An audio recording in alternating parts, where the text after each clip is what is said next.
Uriye Edemova Aydın Gecedi. İş kolay gelsin Halima apa. Çatalı düşünceler altında soğanının otunu alayatkan Halime birden abdırады. Başını көтерді. Karşısında turgan Карабулны көргенінен şaşıp kaldı. Sağ olunuz, dedi. Карабул egilip, iri başlı bir soğanını yeşil kıyaklarından tutup çıkardı. Ona taciplengen gibi baktı, kenarga attı. Siz korkmanız, men öyle fena adam değilim, dedi kişi azacık kolaysızlandı. Mаңлайы түбүнден etrafka bakıp aldı. Siz özünüzünü böyle kıynamаңыз.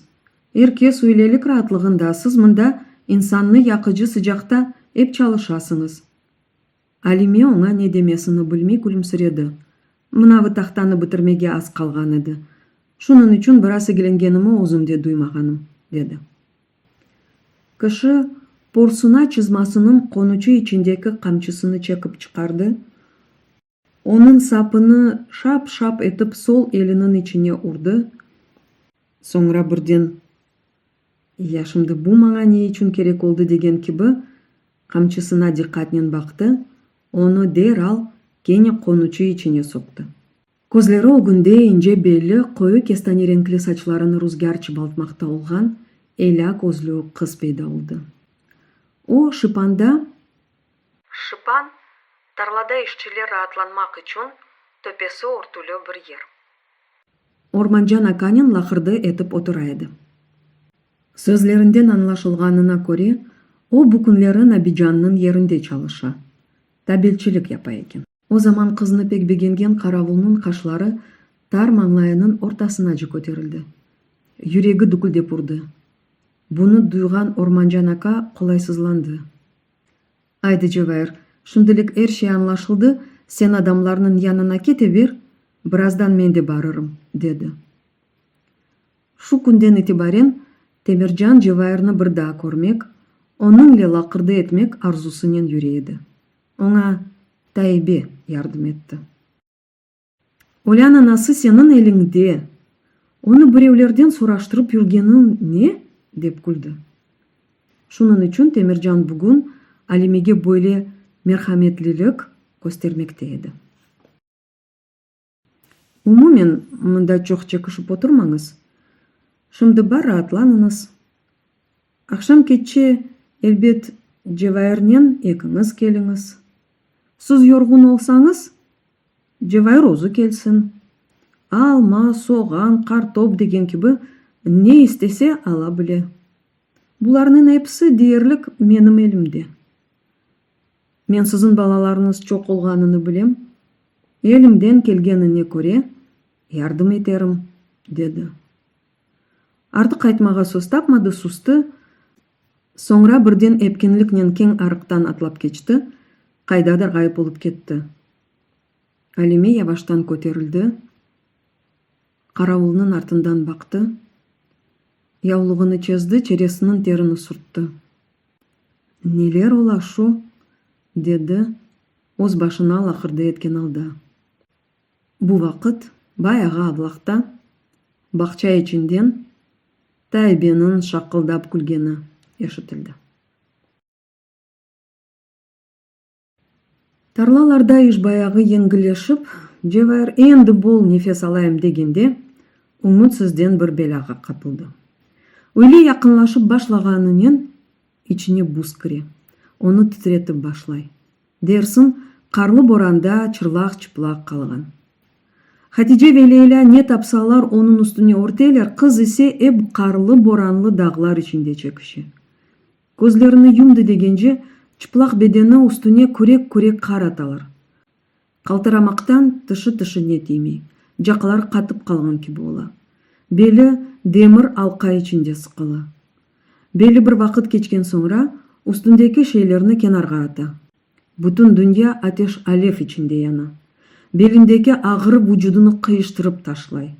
Ağzı burnu kuruy, gözleri kızara ateşlene, başı çatlayacak gibi ağıra. Yatkan yerinde ыңырданып başlay.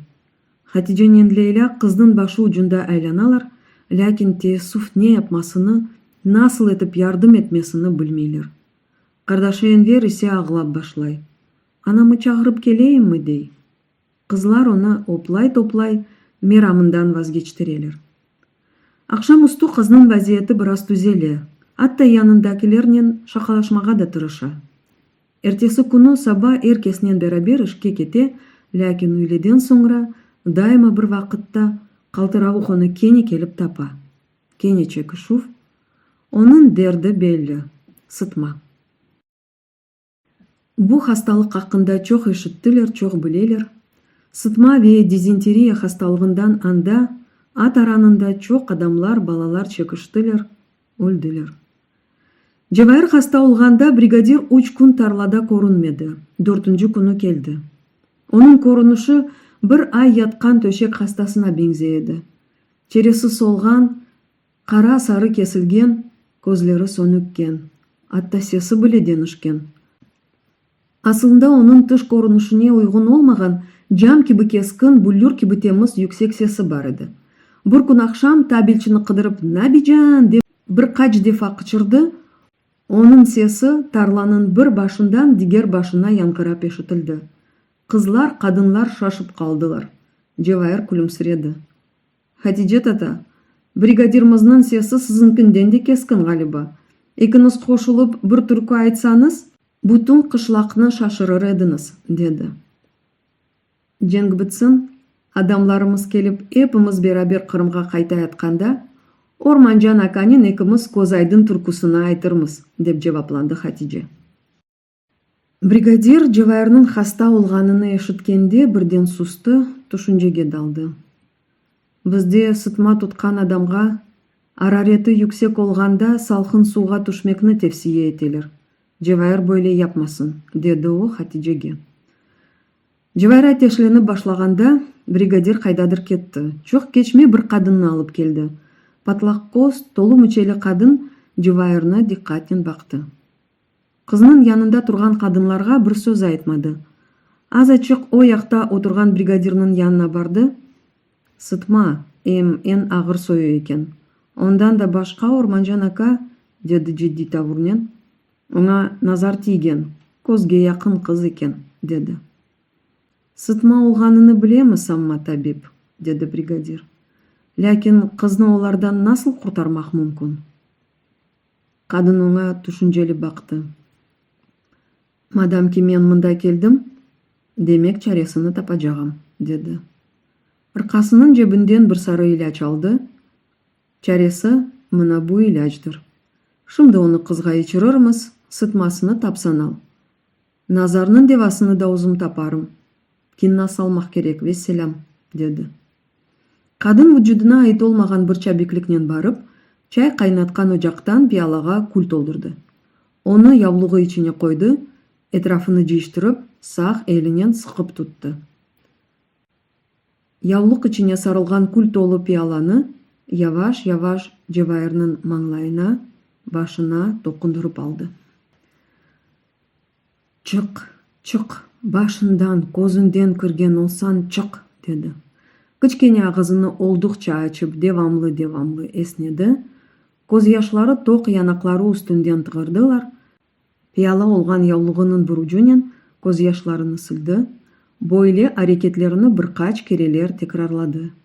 Жевайырның чересіне, үстіне түпі деп түкірген ке болды. Соңра яулықны мұқайтлықнен açты. Пияладаки күл бір тарафқа үйірілген. Қадын башыны салады. Вай, аначығым, бұл қыз пек яман көзге оғраған. Оны бұ дерттен бір кереден құртармақ олмаз. Шунun üçün киннаны 3 кере салмақ керек, деді. Ләкин язықлар олсын, бұ тедбірлер қызның хасталығына мелем олмадылар. Хасталық девам ете берді. Кімдір хастаханеге бармақ зарур екенін айтты. Араретлі дудақлары шышкен патлаған Жевайыр Абибулла ағаны хатырлады. Йоқ, Хатиже татачығым, мені анда алып кетменіз, деді ялварыжы сеснен. Мен өзім түзелерім. Беденімдегі ағырылар сауышып башлады. Қыз белі үстіне көтерілді, күлімсіремеге тырышты. Қорқудан мы, йоқса тесадуф мы, 2 күнден сон Жевайыр үйле олғанынан қалтырап башламады. Озуну баягы гүзел эс этти.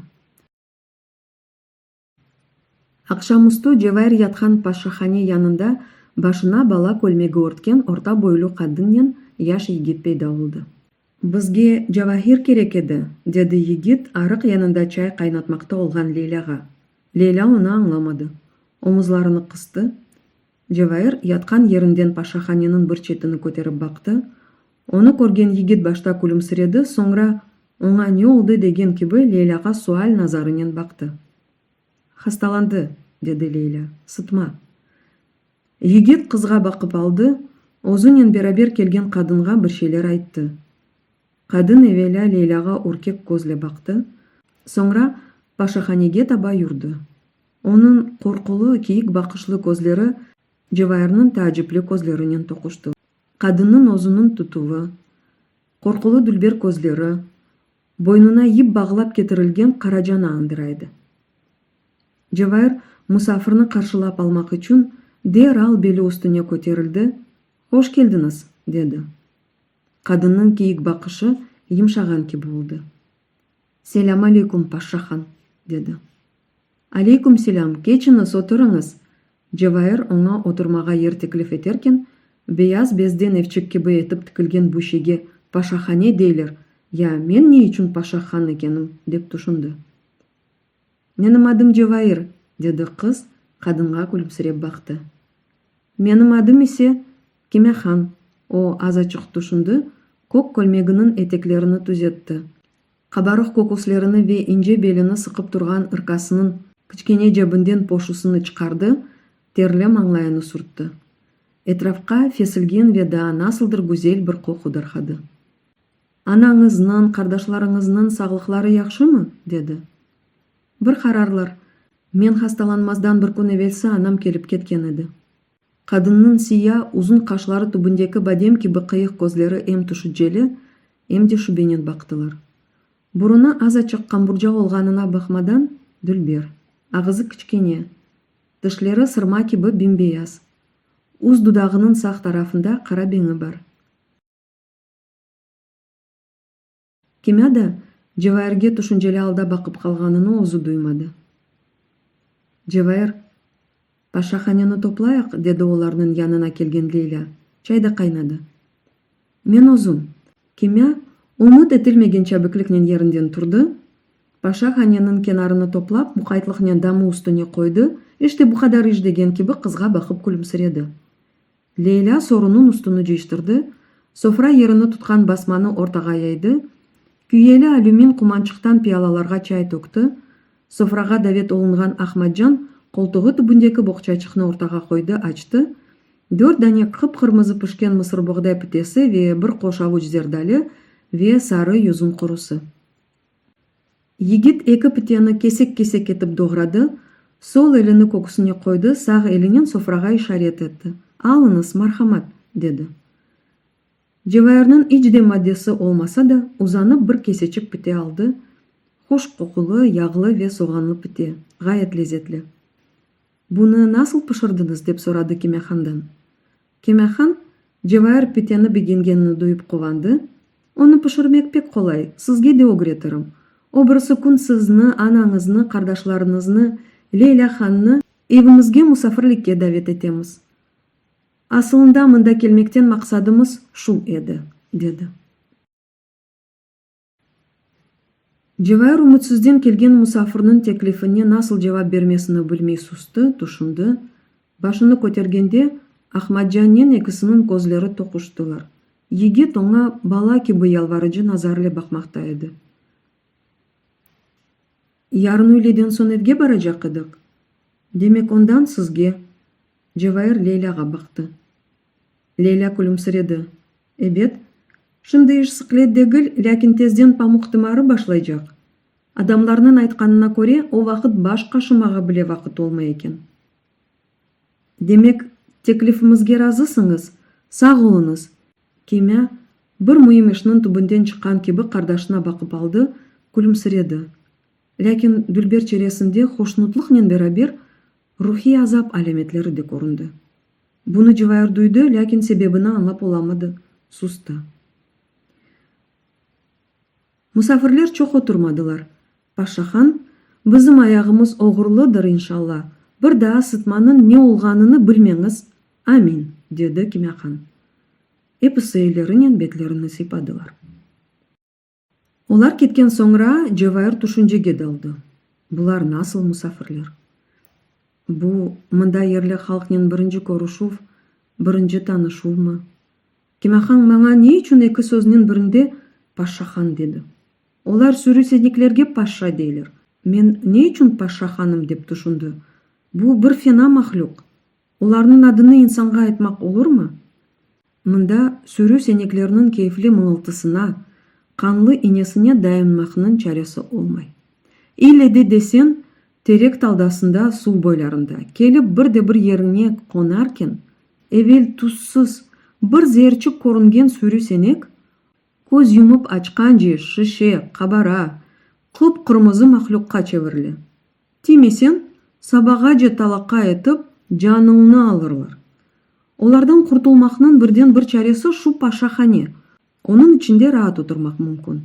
Paşa, paşahane, paşahan. Bu sözlerinin biri-birinin ne alıp bericigi бар eken? Ekisi belli. Ya üçüncüsü? Üçüncüsü men belesem pek iyi sözdür. Kimehan adamga fena söz aytacak kadınga benzemey. Tabiatı da ozu gibi güzel olganı korunup dura. Samimi, açık göngüllü, merhametli, dedi Leyla. Cevahirler musafirlikte, mында birinci күні келгенде көрген kapısı ogünde балабан жыда тереги olgan Karılgaç yuvasını andırgan kichkene basık evçikte degildi. Aktam mahallesindeki mında evler aklangan. Eki odalı evde bulundular. Odalar öyle çok büyük olmasalar da herhalde at aranından ya da kamıştan örülgen yurttan kelgen adamlar için dülber ve yarık edilir. Kimehan kelgen musafirlerinin sağ elini kokusuna koyup selamlaştı, karşılap aldı. Kemal'nın, Aliye'nin, Server'nin manglaylarından öptü. Musafirler Kimehan'nın ricasının keniş ve yarık odağa kirdiler. Onun içi temiz, fesilgen ve nane kokuy. Alimeler uzun kona başına geçip oturdular. Al ehval soravlar bitken sonra Kimehan çay getirmege ketti. Ev kokusunu sağıngan Alime terinden kokus geçirdi. Odanın içine koz etti. Tabanға azıcık örselengen kiyis döşülgen. Tördeki divarda özleri tokugan kilim asılı.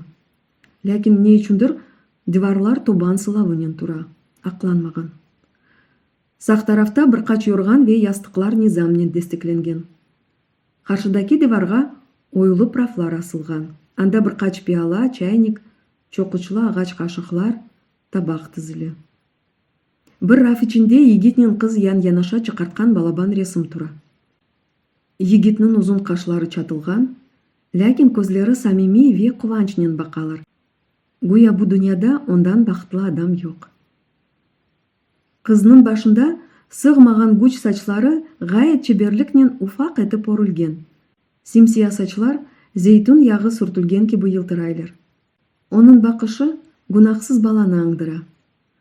Az açık aralık gonca dudaklar arasından ince tişleri görünmekte. Sağ omuzunun yigitke yantaygan. Kimehan apa pek dülber eken, dedi Cevahir, anasının resimge meraknen ve düşünceli bakkanını korup. Lakin saçlarını ne için öyle örgen eken? Hucur şey. Onun bir türlü hucurluğu yok kızım. Evvellerde kadınlar saçlarını bizde de öyle öre turganlar.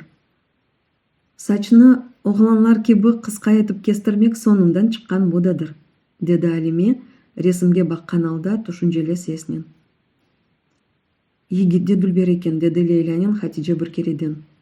Kimehan'ın hocası kelin kuyu olganda çıkartkanlar galiba. Yigit bizge canlı adam gibi bakıp tura. Ozu Allah bilsin şimdi nerelerdedir. Cevahir resimge yakınca bakmak için yerinden turacak olup ıdırındı. Alime onu bileginden tuttu. Kimehan kelip görmesin. Yüregindeki hasretlik yarasını tazertme kızım, dedi alçak sesnen. Odaga orta boylu uzun ak sakalı çapanlı kart kirdi. О софрага чок якын келмей, азычык kenarda yerге чөккеледі. Иләһа амин. Женклері бізім ғалебемізнен бітсін.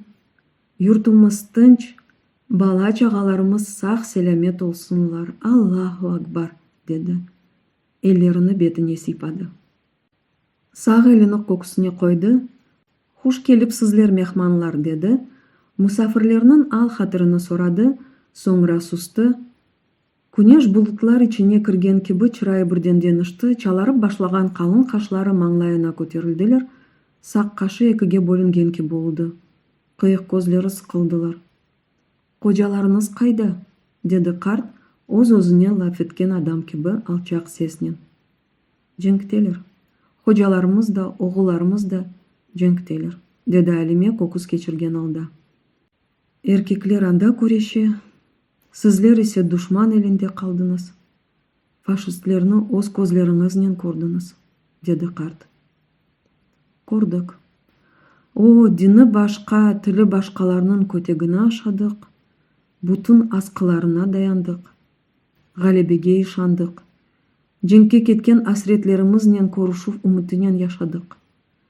Қырым душмандан темізленіп, енді асіретлерімізнен көрушув күнлері яқынлаша ятқанда, бойле белаға оғырадық.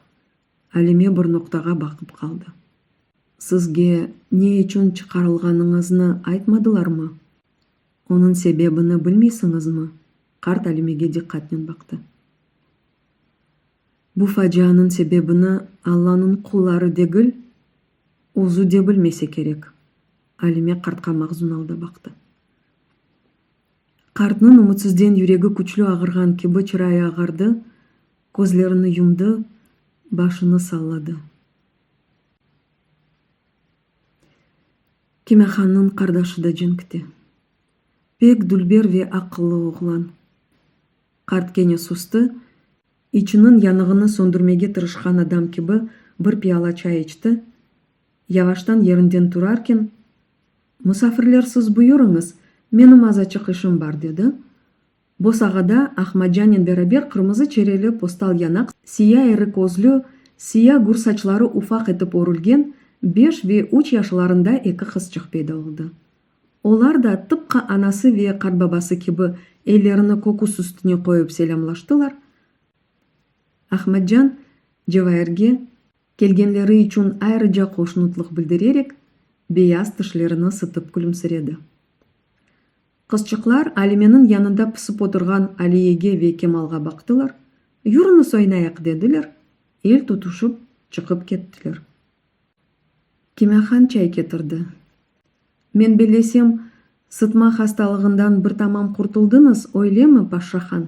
dedi Cevahir'ge. Kız onun sözünü tazdıklar gibi başını salladı. "Şükür, şimdi güzelim," dedi. "Anamның yanında sırım açıldı," degen gibi Leyla'ga bakıp gülümsiredi. Saq duygulu Keme bunu derhal anladı, yanakları allandı. "Hastalıkını gizlesen sıcağı aşkare eti. Men onun çekişkenini gözlerimden görmesem de yüreğimden duygan edim," dedi Alime. "Sonu hayırlı olsun. Brigadiriniznin bugün yarın toyu olacak pelvan ki bu oğlu bu hastalıktan 2 gün içinde kakılıp ketti." Cevahir anasına korku tolu gözlerinden "Onu kaydan eşittiniz?" degen manada baktı. "Şemsinur'un anası Tayyip'e aytты," dedi Alime. "Yap-yaş yigitni bu hastalık öyle tez abragan mı?" dedi Hatice terenden kokus geçirdi. "Belki arareti көтерілгенде salqın suulu arıqqa düşmegen olsa böyle," Kemehanның sözü kesildi. Boğazına bir şey tıkılgan gibi yutkundu, gözlerini lipildetti. Leyla 2-3 gün evvelsi brigadirinin benzini ruhi azap solqunluğu sarganının sebebini şimdi anladı. Garip Cevahir'nin hasta ekenini eşitkeninin şunun içinde korkup çapkalagan derhal tabipni ketirgen eken dep düşündü. "Ya o hasta ne için salqın suğa düşken?" dedi Leyla. "Koyda ekim bolgan ise o yaşını kurtarır edi," dedi Alime derinden kokus geçirdi. "Bizde öyle adet var. Hasta yüksek hararetnen salqın suğa düşse, sıtma uşkutule bir daha o adamga yakın kelmey eken," dedi Kemehan. "İnsan iyilik bekley. Умутсызден зевал суруп келе. Арага сукунетлик чөктү. Кемехан сускан алда чечекле чайниктен пиалага чай төктү, Алимеге узатты. «Алыңыз, софрага буюруңуз», деди.